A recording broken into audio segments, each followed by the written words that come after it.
Everyone, Alpha Eagle here again. Welcome back to my channel. I pray you're all doing well, and may God bless you all. Before we begin, be sure to like, share, comment, and subscribe. What follows is the second part of a conversation I had with Mildred the Gaming Monk, in which we construct a new Miles Morales. Now be sure to watch part 1 first.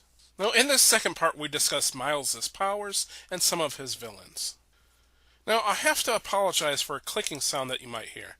The sound is me fidgeting with my pen. Now, I tried to edit it all out, but I couldn't get all of them. Anyway, I hope you enjoy it. Let's begin. There's a few ground rules. One is all the current appearances, they go out the window. We're operating under the assumption that the character's name is Miles Morales. He is still mixed race, black Puerto Rican, and everything else is a blank slate. Okay. The other thing, and we did talk about before we started recording, is we need to keep him out of New York. Yeah, right, yeah. Give him his own territory, his own hometown. Yeah.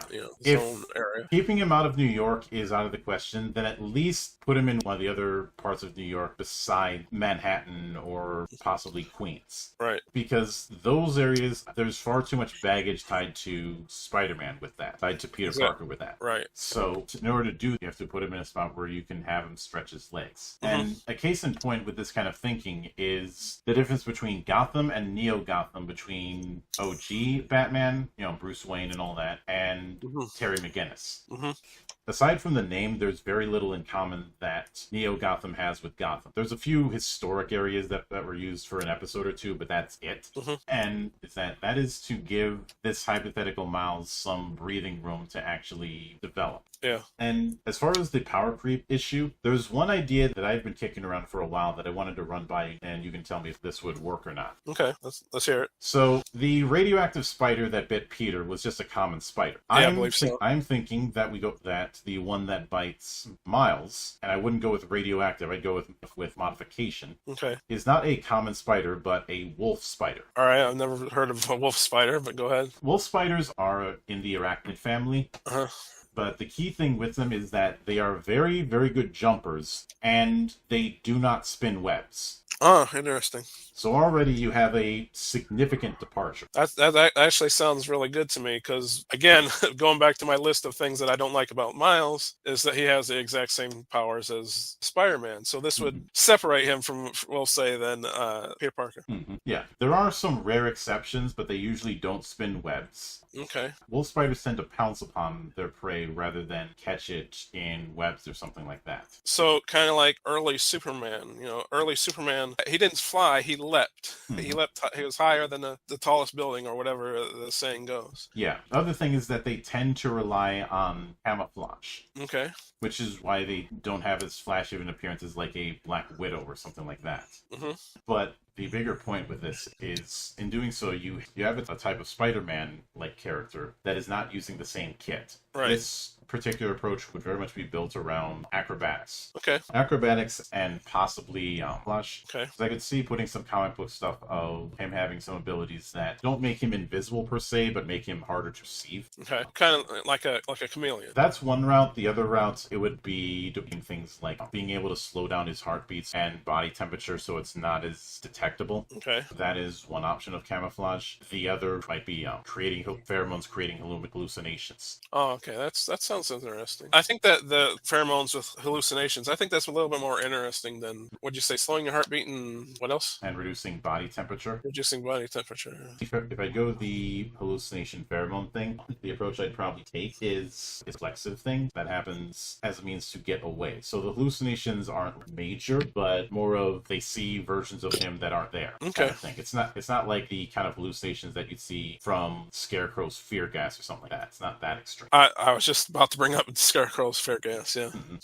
So, yeah. It would be the equivalent of a mirage. Okay. So maybe you see like multiples of him, perhaps? Or Yeah. Okay. The kind of things that might be an illusion technique for a ninja.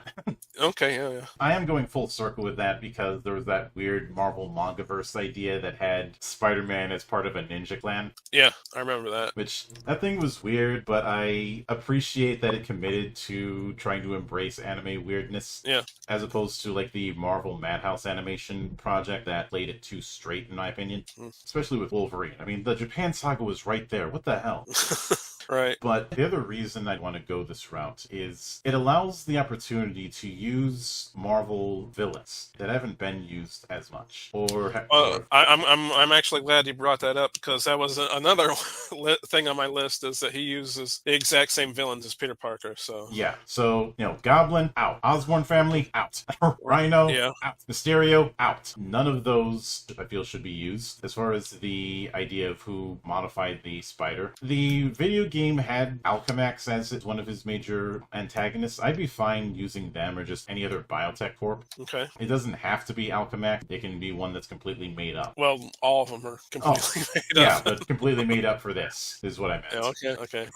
I am trying to think of a few minor villains that could be used, and it doesn't necessarily have to be villains within Spider-Man's rogue gallery that are more minor, but just ones that haven't been used or were more gimmicky than others. Okay. One that could be used was Screwball. Screwball. Okay, I'm not familiar with him. Screwball had showed up in the first Insomniac video game and has shown up in a few forms. The big gimmick with her is that she is a live blogging supervillain. Oh, okay. That's okay, but that's like a modern thing, and that would kind of date her character. So I would say, if you don't want to use the live blogging thing, just one who is doubling down on being a celebrity supervillain. okay. Trying to do escapades and the same kind of doing things for attention thing that Digma would do, just not as malicious. Oh, the Riddler. Okay. 'Cause Yeah. Okay. remember, the big reason the Riddler does a lot of his schemes is just to prove how smart he is. how smart he is, and to get over his inferiority complex. Okay. Anyway, that's about it for this video. I'm Alpha Eagle. Be sure to like, comment, share, and subscribe.